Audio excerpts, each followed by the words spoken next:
Even before The Birth of a Nation's February 1915 premiere, the NAACP was hard at work mobilizing a campaign to prevent the film from being screened. Armed with tons of positive reviews, support from well-respected public figures, and Griffith's claim that his movie was recreating history and defining a new art form, The Birth of a Nation would prove to be a formidable foe. The film was also really hard to fight because of its roadshow release strategy, meaning it didn't receive a nationwide premiere, but instead was slowly rolled out to various cities across the United States in a process that took not months but years. This meant that the NAACP couldn't just fight one big nationwide campaign, but instead had to appeal to numerous local and state officials throughout the country. In 1915 alone, it was estimated that the NAACP handed out over 12,000 pamphlets, just like this one in the Library of Congress collection, and wrote over 200 individual letters to local and state government officials. The most common argument the NAACP made in order to prevent the film from being screened was that it was a threat to public safety because it encouraged racial tensions that would possibly lead to violence. Even in cities like Chicago and Boston, who were sympathetic to these arguments, it was very hard to get tangible results.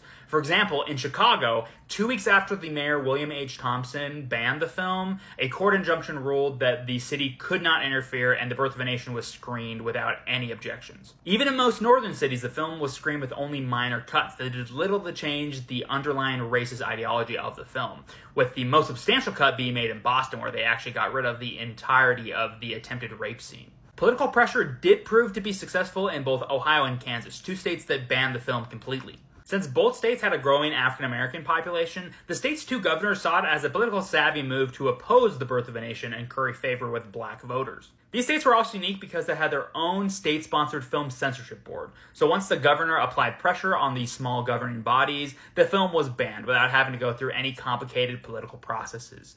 These bans were so effective that Ohio did not show The Birth of a Nation until 1917. And in Kansas, it wasn't screened until 1924, 9 years after its Los Angeles premiere. These small victories did little to change the trajectory of The Birth of a Nation as a money-making blockbuster and cultural phenomenon.